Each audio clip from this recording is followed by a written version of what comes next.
হাতিম বলকি রহমাতুল্লাহি আলাইহি তিনি বললেন, আমি যখন নামাজের স্থানে দাঁড়াই, দাঁড়ানোর পর আমি মনে করি আমার সামনে বাইতুল্লাহ, আমি যে স্থানে দাঁড়িয়েছি আমার পায়ের নিচে হলো পুলসিরাত, আমার ডাইনে জান্নাত, বামে জাহান্নাম, আমার মাথার উপর আজরাইল। আমি এই চিন্তার চেতনা নিয়ে যখন মনে মনে পরিকল্পনা করি আর বলি হতে পারে এটাই আমার জীবনের শেষ নামাজ, আর জীবনের নামাজ পড়ার সৌভাগ্য হবে কিনা, এই চিন্তা চেতনা নিয়ে যখন আমি নামাজ শুরু করে দেই, নামাজ শুরু করার পর আমি সুন্দরভাবে ধীরে স্থিরভাবে সূরা কেরাত তেলাওয়াত করি, রুকু করি, সিজদা করি, আর যখন আমি কোরআনুল কারীম থেকে আয়াতগুলো তেলাওয়াত করি, এই আয়াত তেলাওয়াত করার সময় আমি আয়াতের অর্থের দিকে লক্ষ্য করে এইভাবে নামাজ আদায় করি। الحمد لله نحمده ونستعينه ونستغفره ونعوذ بالله من شرور أنفسنا ومن سيئات أعمالنا. من يهده الله فلا مضل له ومن يضلله فلا هادي له. ونشهد أن لا إله إلا الله وحده لا شريك له. ونشهد أن سيدنا وسندنا وحبيبنا ومولانا محمدا عبده ورسوله الذي أرسله بالحق بشيرا ونذيرا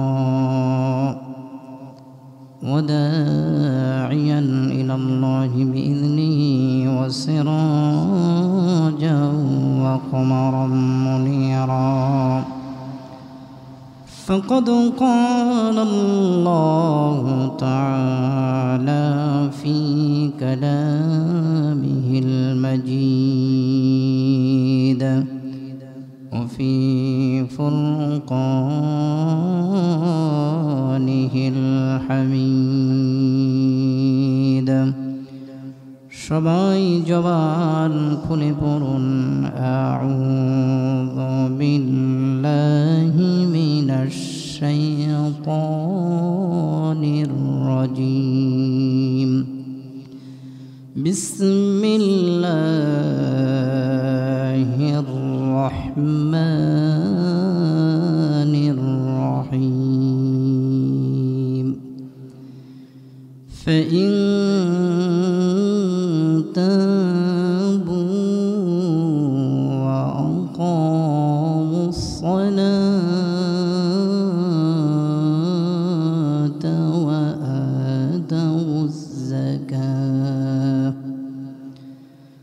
وآتوا الزكاة فإخوانكم في الدين. ونفصل الآيات لقوم يعلمون. صدقت يا ربنا وقال رسول الله صلى الله عليه وسلم بني الإسلام على 5: شهادة أن لا إله إلا الله وأن محمدا عبده ورسوله وإقام الصلاة وإيتاء الزكاة والحج البيت وصوم رمضان. متفق عليه. وقال تعالى في شان حبيبه صلى الله عليه وسلم إن الله وملائكته يصلون على النبي يا أيها الذين آمنوا صلوا عليه وسلموا تسليما.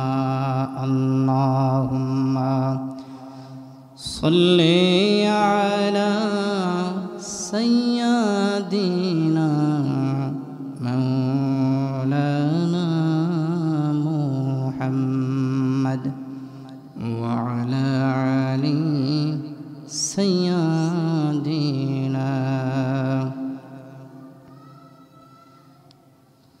মনে বড় আশা ছিল যাব মদিনায় মনে বড় আশা ছিল যাব মদিনায়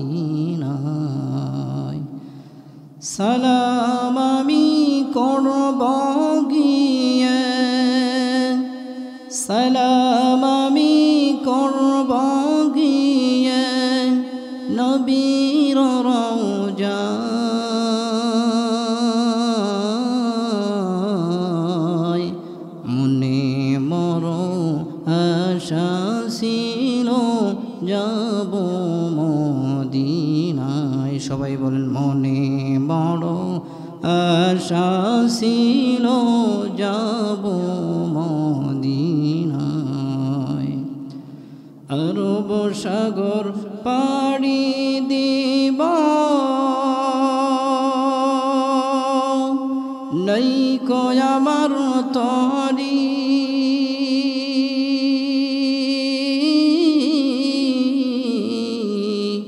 পাখি নাই যে উড়ে যাব ডানাতে ভর করি আরব সাগর পাড়ি দিব নইকো আমার তরি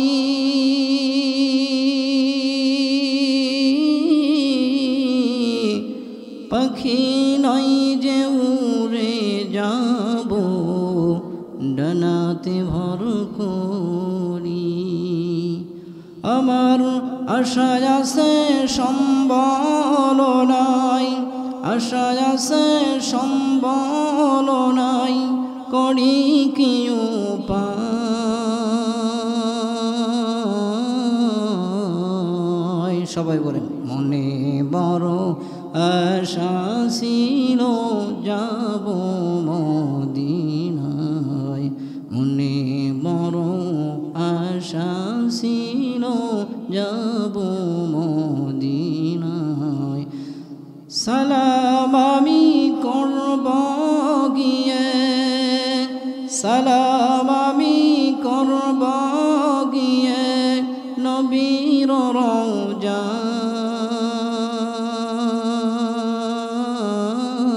রওজায় মনে বড় আশা ছিল যাব মদিনায় মনে বড় আশা ছিল যাব মদিনায় আল্লাহ পাক আমাদের সবাইকে মদিনায় যাওয়ার তৌফিক দান করুন সকলে পড়ি আমিন আলহামদুলিল্লাহ আল্লাহ পাকের অশেষ মেহেরবানি যেই মহান আল্লাহ তাআলা জাল্লা শানুহু পবিত্র জুমার দিন আল্লাহ পাক রব্বুল আলামিন তার ঘরে আজান শোনার সঙ্গে সঙ্গে দুনিয়ার সকল কর্মকে ফেলে রেখে একমাত্র মহান রব্বি করিমের ইবাদত গুজারের উদ্দেশ্যে আল্লাহ পাক রব্বুল আলামিন আমাদেরকে মসজিদে আসার মতো সুযোগ দিয়েছেন যেই মহান আল্লাহ তাআলা জাল্লা শানুহু আমাদেরকে সুস্থতার নিয়ামত নিয়ে মসজিদে আসার মতো সুযোগ দিয়েছেন এই জন্য সবাই শুকরিয়া জ্ঞাপন করছি শুকরিয়া দান হিসাবে পড়ি আলহামদুলিল্লাহ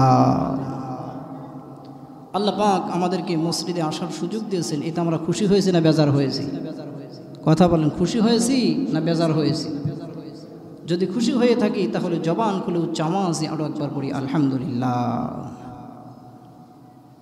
এই যে আমরা আল্লাহ তাআলার শুকরিয়া আদায় করলাম এতে আমাদের লাভ আছে না লস আছে কথা বলেন লাভ আছে লাভটা কেমন হবে আল্লাহ রাব্বুল আলামিন কোরআনুল কারীমের মধ্যে বলেন লা ইন শাকারতুম লা আযীদান্নাকুম ওয়া লা ইন কাফারতুম ইন্না আযাবি লাশাদীদ আল্লাহ রাব্বুল আলামিন তিনি বলেন ও আমার বান্দা বান্দিরা তোমরা আমি আল্লাহ রাব্বুল আলামিনের নিয়ামত পাওয়ার পর যদি তোমরা নিয়ামতের শুকরিয়া আদায় করো তাহলে আমি আল্লাহ রাব্বুল আলামিন তোমাদের নিয়ামতকে আরো বৃদ্ধি করে দিই সুবহানাল্লাহ। আর যারা আল্লাহ রাব্বুল আলামিনের নিয়ামত পাওয়ার পর নিয়ামতের কৃতজ্ঞতা প্রকাশ করলো না, শুকরিয়া আদায় করলো না, আল্লাহ রাব্বুল আলামিন ওই বান্দাদের সকল নিয়ামত ছিনাইয়া নেবেন। শুধু ছিনাইয়া নিয়ে ক্ষান্ত নয়, আল্লাহ রাব্বুল আলামিন তাদের কঠিন আযাবের মধ্যে গ্রেফতার করবে। জোরে সোরে বলা যাবে কি নাউযুবিল্লাহ। তাহলে আল্লাহ রাব্বুল আলামিনের শুকরিয়া আদায় করার দরকার আছে না নাই? কথা বলেন। এই জন্য আরও একবার উচ্চ আওয়াজে পড়ি আলহামদুলিল্লাহ। অতঃপর লাখ কোটি দরুদ সালাম যিনি সর্বকালের সর্বযুগের সর্বশ্রেষ্ঠ মহামানব, কুল কায়নাতের নবী, আশরাফুল আম্বিয়া নবী, নবীকুলের সেরা নবী, ওই নবীর উপর আমরা সবাই একবার দরুদ সালাম পেশ করছি। সকলেই জবান খুলে পড়ি সাল্লাল্লাহু আলাইহি ওয়াসাল্লাম। সম্মানিত মুসল্লিয়ানে কেরাম, আমি আপনাদের মাঝে পবিত্র কোরআনুল হাকিম থেকে যেই সূরা থেকে তেলাওয়াত করেছি, এই সূরার নাম হলো সূরাতুত তাওবা। কোন সূরা? সূরাতুত তাওবা। পবিত্র কোরআনুল কারীমের মধ্যে 9 নম্বর সূরা হিসাবে স্বীকৃতি পেয়েছে এই সূরাতুত তাওবা। এই সূরাতুত তাওবার 11 নম্বর আয়াতে কারিমার অর্ধেক অংশ আমি আপনাদের খিদমতে তেলাওয়াত করেছি এবং বিশ্বনবী সাল্লাল্লাহু আলাইহি ওয়াসাল্লামের অসংখ্য অগণিত হাদিসে কারিমার মধ্যে থেকে একটি হাদিসে কারিমা তেলাওয়াত করেছি। এই আয়াতকে সামনে রেখে এবং এই হাদিসকে সামনে রেখে, যেহেতু জুমার দিন সংক্ষিপ্ত সময়ে কিছু কথা বলার জন্য আল্লাহ পাক তৌফিক দান করেন, যেই বিষয় আলোচনা হবে আল্লাহ পাক রব্বুল আলামিন আমাদেরকে সবাইকে শোনার পর সেটা আমল করার তৌফিক দান করেন। সকলে বলি আমিন। আমি যেই সূরা থেকে তেলাওয়াত করেছি সূরাতুত তাওবার 11 নম্বর আয়াতে কারিমার কিছু অংশ। আজকের আলোচনার বিষয়বস্তু হলো নামাজের গুরুত্ব ও ফজিলত। আলোচনার বিষয়বস্তু কি? নামাজের গুরুত্ব ও ফজিলত। আমরা সবাই মুসলমান বটে। আমরা মুসলমান হওয়া যাবে না ততক্ষণ পর্যন্ত যতক্ষণ পর্যন্ত না ঈমান আনতে হবে, ঠিক কিনা? ঈমানের পরেই সবচাইতে গুরুত্বপূর্ণ যে আমল, যে ইবাদত, সেটা হলো নামাজ। এই নামাজ ইবাদত এমন একটা গুরুত্বপূর্ণ আমল, গুরুত্বপূর্ণ ইবাদত যে একজন বান্দা যদি ঈমান আনে, ঈমান আনার পরেই তার সর্বপ্রথম যে কাজটা হবে নামাজ আদায় করা। যেমন রোজা আল্লাহ রাব্বুল আলামিন সারা বছরে মাত্র একটি মাস রোজাকে কি করে গেছেন? ফরজ করে দিয়েছেন। যেমন হজ যদি কারোর অর্থ থাকে তাহলে সারা বছরে মাত্র, সারা বছর না সারা জীবনে মাত্র কি একবার এই হজ ফরজ। তেমনি ভাবে যাকাত সারা বছরে মাত্র একটি বার ফরজ। কুরবানি সারা বছরে মাত্র একটি বার ওয়াজিব। কিন্তু এমন একটা ইবাদত নামাজ প্রত্যেক দিন আল্লাহ রাব্বুল আলামিন বান্দার জন্য 5 বার ফরজ করে দিয়েছেন। কতবার? 5 বার। এই 5 বার নামাজ আল্লাহ ফরজ করেছেন। শুধু কি ধনীদের জন্য নামাজ ফরজ করেছেন? কথা বলেন। ধনীদের জন্য না, শুধু গরিবদের জন্য এই নামাজকে ফরজ করা হয়নি। ধনী এবং গরিব উভয়ের জন্যই আল্লাহ রাব্বুল আলামিন এই নামাজকে ফরজ করে দিয়েছেন। তো মুসলমানদের কাজ সর্বপ্রথম, যখন কোনো মানুষ, কোনো হিন্দুত্ববাদীরা, যখন কোনো কাফের ইসলাম গ্রহণ করে, তার সর্বপ্রথম কাজ হলো কালেমা শাহাদাত, এটার সাক্ষ্য প্রদান করা। এই কালেমার যখন সে গ্রহণ করবে, গ্রহণ করার পর ঈমান আনার পর তার সর্বপ্রথম যেটা গুরুত্বপূর্ণ কাজ, গুরুত্বপূর্ণ ইবাদত, গুরুত্বপূর্ণ আমল, সেটা হলো নামাজ।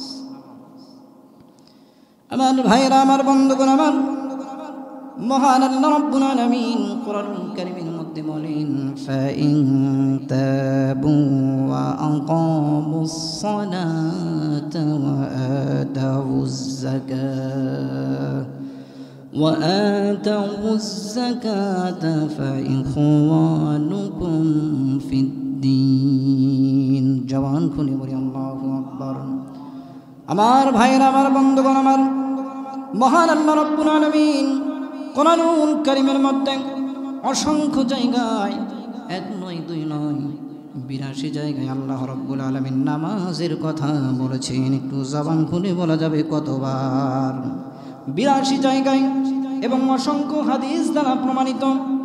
মহান আল্লাহ রাব্বুল আলামিন তিনি কোরআনুল কারীমের মধ্যে বলেন, ফাইন তাবু, কাফির মুশরিকেরা যখন তারা তওবা করবে, যখন তারা ঈমান আনবে, কালিমার শাহাদাতের যখন সাক্ষ্য প্রদান করবে, অর্থাৎ তারা তাদের কুফর এবং শিরক থেকে ফিরে আসার পর তাদের সর্বপ্রথম যে কাজটা হবে নামাজ কায়েম করা। এরপর আল্লাহ রাব্বুল আলামিন বলেন, ওয়া আকামুস সালাতা ওয়া আতাউজ যাকাত, যাকাত প্রদান করতে হবে। ফা ইখওয়ানুকুম ফিদ্দীন, যখন এই কাজগুলো করবে আল্লাহ রাব্বুল আলামিন বলেন তোমরা জেনে রাখো, যখন তারা একমাত্র তাদের কুফর এবং শিরক থেকে যখন তওবা করে যখন ফিরে আসবে, ফিরে আসার পর সর্বপ্রথম তাদের গুরুত্বপূর্ণ আমল হবে নামাজ। নামাজের পরে তারা যাকাত প্রদান করবে। এই নামাজ আর এই যাকাত প্রদান করবে যখন তারা, তখন মুসলমানদের তারা বন্ধু হয়ে যাবে। একটু জবান খুলে বলা যাবে কি আল্লাহু আকবার? আমার ভাইরা, আমার বন্ধুগণ, আমার এই জন্য রাসূলুল্লাহ সাল্লাল্লাহু আলাইহি সাল্লাম ইসলামের মৌলিক কাঠামোগুলোকে তিনি একটি ঘরের সাথে বা একটি তাবর খুঁটির সাথে তুলনা করেছেন। অর্থাৎ কালিমাতুশ শাহাদাতের পরে সর্বপ্রথম যে আমলটা করতে হবে, গুরুত্বপূর্ণ আমল, সেটা হলো নামাজ। বিশ্বনবী সাল্লাল্লাহু আলাইহি ওয়াসাল্লাম তিনি বলেন, বুনিয়াল ইসলামু আলা খামসিন, শাহাদাতু আল্লা ইলাহা ইল্লাল্লাহ ওয়া আন্না মুহাম্মাদান আবদুহু ওয়া রাসূলুহু ওয়া ইকামিস সালাতি ওয়া ইতাইজ যাকাতি ওয়াল হজ্জিল বাইতি ওয়াস সাওমি রমাদান। আল্লাহর হাবিব সাল্লাল্লাহু আলাইহি সাল্লাম তিনি বলেন, ইসলাম 5টি স্তম্ভের উপর স্থাপিত। ইসলাম হলো 5টি বিষয়ের উপর স্থাপিত। 1 নম্বর হলো কালিমাতুশ শাহাদা।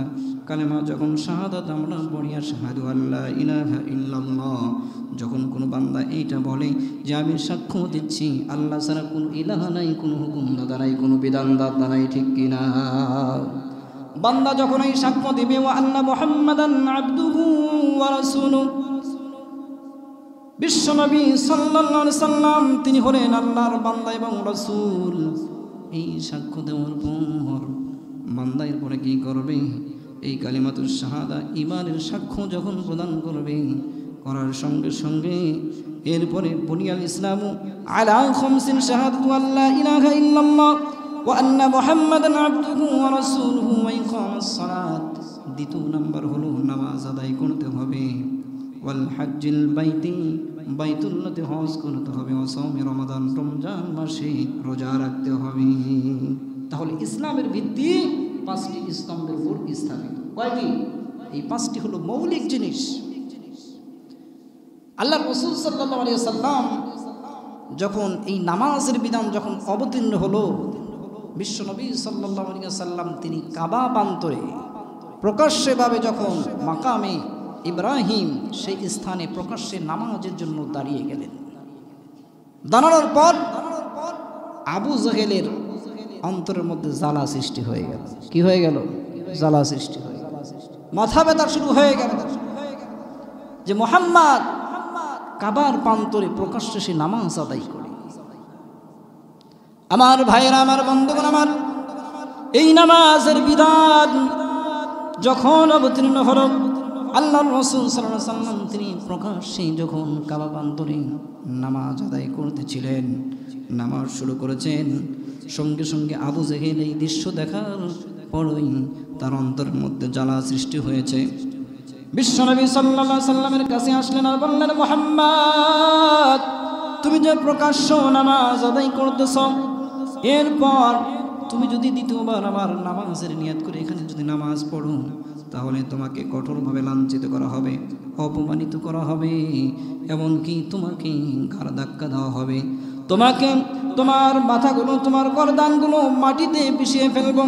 আবু জেহেল যখন এই হুমকিটা দিল, দেওয়ার সঙ্গে সঙ্গে বিশ্বনবী সাল্লাল্লাহু আলাইহি সাল্লাম তিনি আল্লাহ রাব্বুল আলামিনের আযাবের যখন ভয় আবু জেহেলকে দেখালেন, দেখানোর পর আবু জেহেল বলতেছে, মুহাম্মদ তুমি কার ভয় দেখাচ্ছ?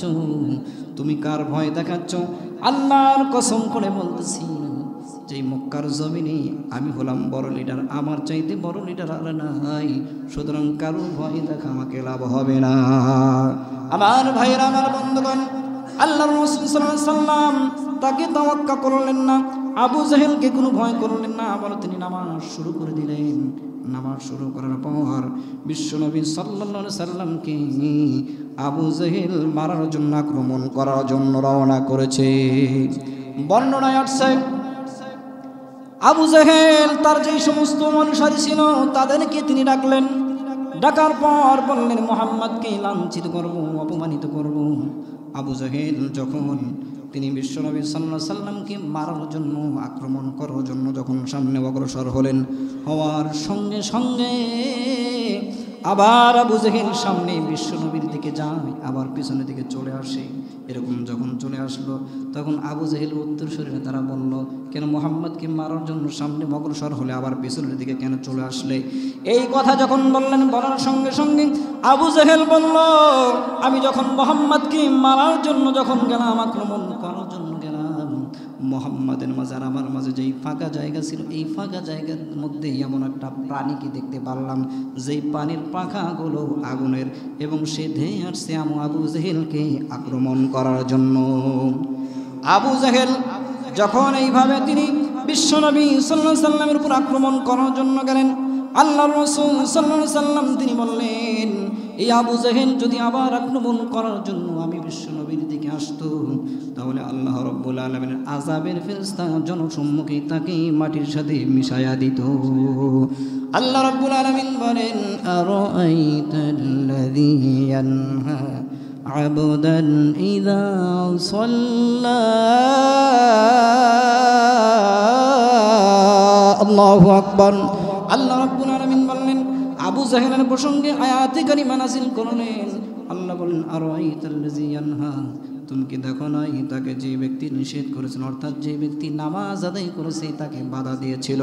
আল্লাহ রাব্বুল আলামিন আয়াতে কারিমার মধ্যে বলেন, ওয়াসজুদ ওয়াকতারিব, নবী গো আল্লাহ বলেন, কাল্লা কখনো নয়, লা তুতিউহু, তুমি আবু জাহেলকে অনুসরণ করো না, আবু জাহেলের আনুগত্য করো না। আল্লাহ বলতেন, ওয়াসজুদ, নবী গো আপনি সিজদা করেন, ওয়াকতারিব, আপনি আমার নিকটবর্তী হয়ে যান। আল্লাহু আকবার। তাহলে আয়াতে কারিমা প্রমাণ করে, নবী গো আবু জাহেল যতই বাধা দেখ না কেন, আবু জাহেলকে ভয় করা যাবে না। কি করা যাবে না? ভয় করা যাবে না। আবু জাহেলকে অনুসরণ করা যাবে না, তার অনুগত্য করা যাবে না। নবী গো আপনি সিজদা করেন, ওয়াকতারিব, আমি আল্লাহর নিকটবর্তী হয়ে যান। তাহলে আয়াতে কারিমা প্রমাণ করে, বান্দা যদি নামাজ পড়ে, সিজদা করে, বান্দা অতি নিকটবর্তী হয়ে যায় আল্লাহর। সুবহানাল্লাহ। আমার ভাইরা, আমার বন্ধুগণ, আমার এই নামাজ যেমন একটা গুরুত্বপূর্ণ ইবাদত, আল্লাহ রাব্বুল আলামিন বিশ্বনবী সাল্লাল্লাহু আলাইহি ওয়াসাল্লামকে যখন মিরাজে নিয়েছিলেন, মিরাজের রজনীতে আল্লাহ রাব্বুল আলামিন আল্লাহর হাবিব সাল্লাল্লাহু আলাইহি ওয়াসাল্লামকে তার গুনাহগার উম্মতের জন্য হাদিয়া স্বরূপ 50 ওয়াক্ত নামাজকে ফরজ করেছিলেন। জবান খুলে বলেন, কয় ওয়াক্ত? 50 ওয়াক্ত নামাজকে ফরজ করেছিলেন। তো রাসূল সাল্লাল্লাহু আলাইহি ওয়াসাল্লাম যখন মেরাজ থেকে আসতেছিলেন, নবীজি আল্লাহর নবী মুসা আলাইহিস সালামের সঙ্গে তার সাক্ষাৎ হয়েছিল। মুসা নবী আল্লাহ রাসূল সাল্লাল্লাহু আলাইহি ওয়াসাল্লামকে জিজ্ঞাসা করেছিলেন যে আল্লাহ পাক আপনাকে মেরাজে নিয়েছিলেন, হাদিয়া স্বরূপ কি দিয়েছেন? বিশ্বনবী সাল্লাল্লাহু আলাইহি সাল্লাম বললেন, আমার গুনাহগার উম্মতের জন্য 50 ওয়াক্ত নামাজ দিয়েছেন। হযরত মুসা আলাইহিস সালাম তিনি বললেন যে এই 50 ওয়াক্ত নামাজ দিয়েছেন, আমার উম্মতের জন্য দিয়েছিলেন, কিন্তু আমি আমার বাস্তব প্র্যাকটিক্যাল থেকে আমি বুঝেছি যে আমার উম্মতে পারে নাই, সুতরাং আপনার উম্মতেরা 50 ওয়াক্ত নামাজ পড়তে পারে। তো আপনি কি আপনার রবের কাছে আবেদন করে কিছু কমিয়ে আনেন? আমার ভাইয়েরা, আমার বন্ধুগণ, আমার যখন এই 50 ওয়াক্ত নামাজ কমিয়ে এনে 5 ওয়াক্ত এনেছেন, কিন্তু আল্লাহ রাব্বুল আলামিনের ওয়াদা ছিল এই 5 ওয়াক্ত নামাজ যদি যটা সময়ে সঠিক সময়ে যদি বান্দা নির্ধারিত সময়ে পড়ে, আল্লাহর ওয়াদা একের বদলা 10। 5 ওয়াক্ত নামাজ পড়লে বান্দার আমল নামায় 50 ওয়াক্ত নামাজের নেকি লিখে দিবেন সুবহানাল্লাহ। আমার ভাইয়ের, আমার বন্ধুগণ, আমার একটি ঘটনার মধ্যে দেখলাম তাবিঈনগণ, সালফে সালিহিনগণ তারা কেমন ভাবে নামাজ আদায় করেছেন, নামাজগুলো কেমন গুরুত্ব দিয়েছেন। ঘটনাটি পড়েছি ইসাম রহমাতুল্লাহি আলাইহি, তিনি একদিন হাতিম বলখি রহমাতুল্লাহি আলাইহিকে বলেছিলেন, আপনি কেমনি নামাজ আদায় করেন, কিভাবে নামাজ আদায় করেন, একটু নামাজের বিবরণটা আমাদেরকে শোনাইয়া দেন। ইসাম রহমাতুল্লাহি আলাইহি যখন হাতিম বলখি রহমাতুল্লাহি আলাইহিকে বলেছিলেন, আপনি কেমনি নামাজ আদায় করেন, নামাজ প্রসঙ্গে একটু আমাদেরকে একটু অবহিত করুন, জানান। তখন হাতিম বলখি রহমাতুল্লাহি আলাইহি তিনি বললেন, যখন নামাজের সময় হয়ে যেত আর তখন আমি ধীরে স্থিরভাবে সুন্দরভাবে উত্তম রূপে উজু করতাম। যেখানে আমি নামাজ আদায় করব ওইখানে গিয়ে ধীরে স্থিরভাবে আমি মনোযোগ সহকারে নামাজের স্থানে দাঁড়াইতাম। হাতিম বলখি রহমাতুল্লাহি আলাইহি তিনি বললেন, আমি যখন নামাজের স্থানে দাঁড়ানোর পর আমি মনে করি আমার সামনে বাইতুল্লাহ, আমি যে স্থানে দাঁড়িয়েছি আমার পায়ের নিচে হলো পুলচেরাত, আমার ডাইনে জান্নাত, বামে জাহান্নাম, আমার মাথার উপর আজরাইল। আমি এই চিন্তার চেতনা নিয়ে যখন মনে মনে পরিকল্পনা করি আর বলি, হতে পারে এটাই আমার জীবনের শেষ নামাজ, আর জীবনের নামাজ পড়ার সৌভাগ্য হবে কিনা, এই চিন্তা চেতনা নিয়ে যখন আমি নামাজ শুরু করে দেই, নামাজ শুরু করার পর আমি সুন্দরভাবে ধীরে স্থিরভাবে সূরা কেরাত তেলাওয়াত করি, রুকু করি, সিজদা করি, আর যখন আমি কোরআনুল কারীম থেকে আয়াতগুলো তেলাওয়াত করি, এই আয়াত তেলাওয়াত করার সময় আমি আয়াতের অর্থের দিকে লক্ষ্য করে এইভাবে নামাজ আদায় করি। হযরত ইসাম রাহমাতুল্লাহি আলাইহি তিনি হাতিম বলখি রহমাতুল্লাহি আলাইহিকে আবার প্রশ্ন করলেন, হুজুর আপনি এইভাবে কতদিন যাবত নামাজ আদায় করেন? যখন বললেন, বলার সঙ্গে সঙ্গে হাতিম বলখি রহমাতুল্লাহি আলাইহি তিনি বললেন, এইভাবে 1 বছর নয়, 2 বছর নয়, দীর্ঘ 30 বছর যাবত আমি এইভাবে নামাজ আদায় করতে এসেছি। আল্লাহু আকবার। হযরত হাতিম বলখি রহমাতুল্লাহি আলাইহি তিনি বললেন, আমি 30 বছর হলো এইভাবে নামাজ আদায় করি। বর্ণনায় আসছে 30 বছর নামাজ আদায় করেছেন। 30 বছর নামাজ আদায় করতে করতে হঠাৎ একদিন তার 1 ওয়াক্ত নামাজ ছুটে গেছে। কয় ওয়াক্ত? 1 ওয়াক্ত নামাজ ছুটে গেছে। হাতিম বলখি রহমাতুল্লাহি আলাইহি 1 ওয়াক্ত নামাজ ছুটে যাওয়ার কারণে তিনি অত্যন্ত ব্যথিত হয়েছে, মনে কষ্ট পেয়েছে, আহারে আমার জীবন থেকে 1 ওয়াক্ত নামাজ কাজা হয়েছে। আমার ভাইয়েরা, আমার বন্ধুগণ, আমার হাতিম বলখি রহমাতুল্লাহি আলাইহি যখন তিনি ব্যথিত, কিছু সংখ্যক মানুষ সেই নামাজের জন্য তাকে সমবেদনা জানানোর পর হাতিম বলখি রহমাতুল্লাহি আলাইহি তিনি বললেন, হায় আফসোস, আজকে যদি আমার একটি সন্তান এই বলখ শহরে যদি মারা যেত, ইন্তেকাল করতো, তাহলে বলখের অধিকাংশ মানুষগুলো এসে সমবেদনা জানাতো। কিন্তু আল্লাহ রাব্বুল আলামিনের ফরজ একটা ইবাদত, যে ইবাদত নামাজ ছুটে গেছে, এই নামাজের জন্য মাত্র কয়েকজন মানুষ এসে সমবেদনা জানিয়েছে। হায় আফসোস, মানুষের দুনিয়াবি শাস্তির থেকে আখিরাতের শাস্তি তাদের কাছে হালকা হয়ে গেছে। আর বন্ধুগণ আমার, এই নামাজ এমন একটা ইবাদত, এই নামাজ যদি বান্দার সুন্দর হয়ে যায়, বাদবাকি সকল আমলগুলো তার জন্য আরো সহজ থেকে সহজ করে দিবেন কে? আমার ভাইয়েরা, আমার বন্ধুগণ, আমার আল্লাহর নবী, বিশ্ব নবী, রহমতের নবী তিনি বলেন, আউয়ালু মা ইউহাসাবু বিহিল আবদু ইয়াউমাল কিয়ামাহ, কিয়ামতের দিন বান্দার কোনো হিসাব নেওয়া হবে না, সর্বপ্রথম বান্দার আগে নামাজের হিসাব নেওয়া হবে। আমার ভাইয়েরা, আমার বন্ধুগণ, আমার যদি কেউ এই নামাজগুলো সঠিকভাবে আদায় করে, পালন করে, বিশ্ব নবীজির হাদিস থেকে দেখলাম হযরত সাবিত রাদিয়াল্লাহু তাআলা আনহু তিনি বর্ণনা করেন যে আমি রাসূল সাল্লাল্লাহু আলাইহি ওয়াসাল্লামকে বলতে শুনেছি, আল্লাহর রাসূল সাল্লাল্লাহু আলাইহি ওয়াসাল্লাম তিনি বললেন, রাত আর দিনের মধ্যে আল্লাহ রাব্বুল আলামিন বান্দার উপর 5 ওয়াক্ত নামাজকে ফরজ করে দিয়েছেন। এই 5 ওয়াক্ত নামাজের জন্য কেউ যদি সুন্দরভাবে, কেউ যদি ভালো করে উত্তম রূপে ওযু করে এবং মনোযোগ সহকারে নামাজের মুসল্লায় দাঁড়ায়, নামাজ যখন সুন্দর করে সে সঠিক সময়ে নির্ধারিত সময়ে নামাজ আদায় শুরু করে এবং রুকু করে সিজদা করে খুশু খুজুর সাথে নামাজ আদায় করে, আল্লাহ রাব্বুল আলামিনের ওয়াদা ওই বান্দার জন্য, যেই বান্দাটা নামাজের পূর্বে সুন্দর করে ওযু করলো, ওই বান্দাটা নির্ধারিত সময়ে সঠিক সময়ে নামাজ আদায় করলো, ওই বান্দাটা রুকু করলো সিজদা করলো, ওই বান্দার জন্য আল্লাহ রাব্বুল আলামিনের ওয়াদা ওই বান্দার জীবনের গুনাহগুলো আল্লাহ মাফ করে দিবে।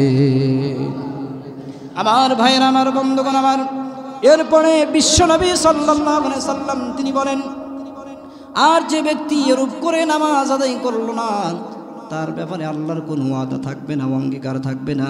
আল্লাহ ইচ্ছা করলে ওই বান্দার গুনাহ মাফ করতেও পারে, আবার ইচ্ছা করলে আল্লাহ রাব্বুল আলামিন শাস্তি দিতে পারে। ইচ্ছা করলে আল্লাহ রাব্বুল আলামিন ওই বান্দাকে শাস্তি দিতে পারে, আবার মাফ করেও দিতে পারে। তবে আল্লাহ রাব্বুল আলামিনের ওয়াদা, 5 ওয়াক্ত নামাজকে আল্লাহ ফরজ করেছেন, এই নামাজ যদি কেউ গুরুত্বর সাথে যথাসময়ে সঠিক সময়ে নির্ধারিত সময়ে আদায় করে, রুকু করে সিজদা করে এবং যেই নামাজ পড়ার সময় একান্ত আল্লাহ তাআলার নৈকট্য হাসিলের উদ্দেশ্যে সে নামাজ আদায় করে, ওই বান্দার অতীতে যত গুনাহ করেছে আল্লাহ গুনাহসমূহ মাফ করে দিবেন। সুবহানাল্লাহ। তাহলে এই নামাজ পড়ার দরকার আছে না নাই? কথা বলেন। আমার ভাইয়েরা, আমার বন্ধুগণ আমার, অন্য একটি হাদিসের মধ্যে আসছে, বিশ্বনবী সাল্লাল্লাহু আলাইহি সাল্লাম একদিন সাহাবায়ে কিরামদেরকে সামনে নিয়ে উপস্থিত। আল্লাহর নবী সাহাবায়ে কিরামদেরকে বললেন, ও সাহাবায়ে কিরাম, আচ্ছা তোমরা বলো তো, তোমাদের কারোর বাড়ির নিকট, কারোর দরজার সামনে যদি নহর থাকে অথবা জলাশয় বা বড় পুকুর থাকে, আর সেই পুকুরে একজন ব্যক্তি শরীরে অনেক ময়লা আবর্জনা নিয়ে, ওই ব্যক্তিটা যদি ওই পুকুরের মধ্যে 5 বার দৈনিক গোসল করে, তাহলে কি তার শরীরে কোনো ময়লা আবর্জনা থাকতে পারে? এই কথা বলার সঙ্গে সঙ্গে সাহাবায়ে কেরামরা বললেন, ইয়া রাসূলুল্লাহ, না, তার শরীরে কোনো রকমের ময়লা আবর্জনা থাকতে পারে না। আল্লাহর নবী বললেন, অনুরূপভাবে কেউ যদি 5 ওয়াক্ত নামাজ মসজিদে গিয়ে জামাতের সাথে যথাসময়ে নির্ধারিত সময় আদায় করে, যেমনিভাবে 5 ওয়াক্ত নামাজ আদায় করবে, ওই বান্দার শরীরে যেমন পুকুরে গোসল করার কারণে 5 বার গোসল করার কারণে তার শরীরে কোনো রকমের ময়লা আবর্জনা থাকতে পারে না, তেমনি এই নামাজের কারণে, অর্থাৎ বান্দা যদি সকালে ফজরের নামাজ আদায় করেছে, এরপর জহর নামাজ আদায় করেছে, এরপর আসর পড়ছে, মাগরিব পড়ছে, ফজর পড়ছে, এই ফাঁকা জায়গাতে বান্দা যত গুনাহ করেছে সমস্ত গুনাহসমূহ আল্লাহ মাফ করে দিবেন। আমার ভাইয়েরা, আমার বন্ধুগণ আমার, এই নামাজ পড়ার কারণে আমরা যদি সঠিক সময়ে নির্ধারিত সময়ে নামাজ আদায় করতে পারি, এই নামাজের কারণে আল্লাহ রাব্বুল আলামিনের দিদার আমাদের লাভ হয়ে যাবে। আমার ভাইয়েরা, আমার বন্ধুগণ আমার, কাল কঠিন কিয়ামতের ময়দানে আল্লাহ রাব্বুল আলামিন যখন বান্দার হিসাব নেবেন, হিসাব নিকাশ শেষ হওয়ার পর যেই বান্দাগুলো জান্নাতে যাবে আর যেই বান্দাগুলো জাহান্নামে যাবে, জাহান্নামীরা আলাদা হয়ে যাবে, জান্নাতীরা আলাদা হয়ে যাবে। বান্দাগুলো জান্নাতি হওয়ার পর ওই বান্দাগুলোকে কাল কঠিন কিয়ামতের ময়দানে বান্দাগুলোকে, যাদেরকে আল্লাহ রাব্বুল আলামিন জান্নাত দিয়েছেন, বর্ণনায় আসছে ওই জান্নাতের মধ্যে একটি মাঠ থাকবে, যেই মাঠের নাম হবে ময়দানে মাজিদ। মাঠের নাম কি? ময়দানে মাজিদ। আল্লাহ রাব্বুল আলামিন তো বান্দাদেরকে যখন জান্নাত দিয়ে দিবে, জান্নাতের মধ্যে আল্লাহ রাব্বুল আলামিন এমন একটা মাঠ দিবে, যেই মাঠ হাজার হাজার বছর আপনার মানে দুরন্ত ঘোড়া, তেজি ঘোড়া নিয়ে যদি দৌড়ানো যায়, তাহলে একদিনের পথও শেষ করতে পারবে না। এই ময়দানে মাজিদ, এই মাঠের মধ্যে আল্লাহ রাব্বুল আলামিন যখন জান্নাতীদেরকে উপস্থিত করবেন, এই জান্নাতি মেহমানদেরকে আল্লাহ রাব্বুল আলামিন বলবেন, বান্দারে, ও আমার জান্নাতি মেহমানগুলো, তোমরা কি চাও? আজকে যা চাও আমি আল্লাহ তাআলা তোমাদেরকে তাই দিয়ে দিব। সুবহানাল্লাহ। আমার ভাইরা, আমার বন্ধুগণ আমার, এই ময়দানে মাজিদে যে সমস্ত জান্নাতি মেহমানগুলো থাকবে, আল্লাহ রাব্বুল আলামিন একত্রিত করবেন। মহান আল্লাহ রাব্বুল আলামিন ওই জান্নাতি মেহমানগুলো ডাক দিয়ে বলবে, ও আমার জান্নাতি মেহমানগুলো, আজকে তোমরা কি চাও? ওই বান্দারা বলবে আল্লাহ তোমার কাছে কি চাইব, কারণ তোমার কাছে যা চাওয়ার এর চাইতে বেশি কিছু দিয়েছো, এত নিয়ামত পেয়েছি, জান্নাত দিয়েছো, আল্লাহর আমাদের চাওয়ার মতো কিছু নাই। ও মালিক তবে তোমার কাছে একটা জিনিস চাই, তুমি আমাদের প্রতি সন্তুষ্ট হয়ে যাও।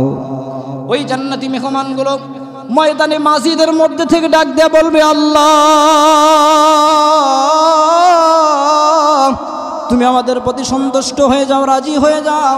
আল্লাহ রাব্বুল আলামিন তখন ডাক দে বলবে ও আমার বান্দারা, ও আমার জান্নাতি মেহমানগুলো, তোমরা বলতেছো আল্লাহ তুমি আমাদের প্রতি রাজি হয়ে যাও, আমি আল্লাহ তোমাদের প্রতি রাজি সন্তুষ্ট যদি না হতাম তাহলে তোমাদেরকে জান্নাত দিতাম না। আমি তোমাদের প্রতি রাজি আছি, সন্তুষ্ট আছি, তোমরা এরপর কি চাও? কিন্তু জান্নাতি মেহমানগুলো কি চাইবে তারা বলতে পারবে না, বলতে পারবে না,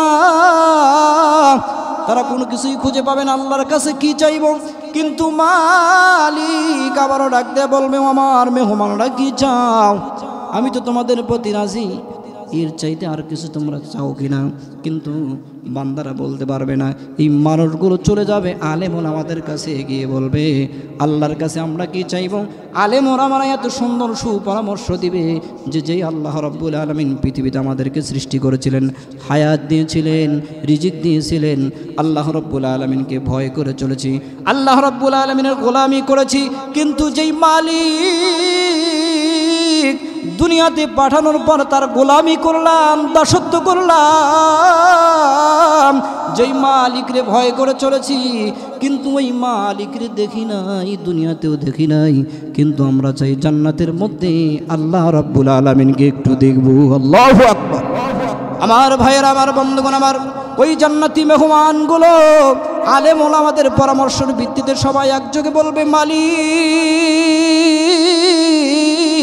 আমরা তোমাকে দেখতে চাই, তোমাকে দেখতে চাই, আল্লাহ তোমার দিদার দিয়ে দাও, কেননা দুনিয়াতে তুমি আমাদেরকে পাঠাইছিলা, আল্লাহ তোমার গোলামি করলাম, তোমাকে ভয় করে চলেছি আল্লাহ, কিন্তু তোমাকে দেখলাম না মালিক, আমাদের আজকে বড় চাওয়া বড় পাওয়া হলো তোমার দিদার। আল্লাহ রাব্বুল আলামিন ফেরেশতা জিবরাইলকে বলবে ও আমার ফেরেশতারা, আমার যেই বান্দাগুলো দুনিয়াতে আমি পাঠাইছিলাম ওই বান্দাগুলো আমাকে না দেখে বিশ্বাস করেছে, ওই বান্দাগুলো নামাজ আদায় করেছে, ওই বান্দাগুলো আমার গোলামি করেছে, তারা দুনিয়াতে আমাকে দেখে নাই, কিন্তু তারা দেখতে চায়, আর তারা দেখতে চায়। আল্লাহ রাব্বুল আলামিন ফেরেশতাদেরকে বলবে ও আমার ফেরেশতারা ওই জান্নাতি মেহমানগুলোর জন্য আজকে সুবর্ণ সুযোগ আমার সাথে সাক্ষাৎ করবে। আমি আল্লাহ রাব্বুল আলামিন আমার ওই গোলামগুলোর সাথে সাক্ষাৎ করতে চাই। আল্লাহ রাব্বুল আলামিন বলবেন ও আমার ফেরেশতা ওই বান্দাগুলোর মাঝে আর আমার মাঝে যেই পর্দাগুলো আছে পর্দাগুলো উঠাইয়া দাও। আল্লাহু আকবার। আমার ভাইয়ের, আমার বন্ধুগণ, আমার ফেরেশতা জিবরাইল আমিন আল্লাহর সাথে ওই জান্নাতি মেহমানগুলো, আর আল্লাহ আছেন আরশে আজিমে, ওই আল্লাহ রাব্বুল আলামিন আরশে আজিমে তিনি বসে থাকবেন, কিন্তু মহান আল্লাহ রাব্বুল আলামিন ফেরেশতাকে বলবে ফেরেশতা আমি আর ওই আমার জান্নাতি মেহমানগুলোর মধ্যে যেই পর্দা সেই পর্দাগুলো উঠাইয়া দাও। বর্ণনায় আসছে ৭০,০০০ পর্দা থাকবে, ওই পর্দাগুলো যখন উঠাইয়া দিবে, উঠাইয়া দেওয়ার সঙ্গে সঙ্গে ওই জান্নাতি মেহমানগুলো আল্লাহর দিকে তাকাবে, তাকানোর সঙ্গে সঙ্গে এক পলকে ৭০,০০০ বছর কেটে যাবে। আল্লাহু আকবার।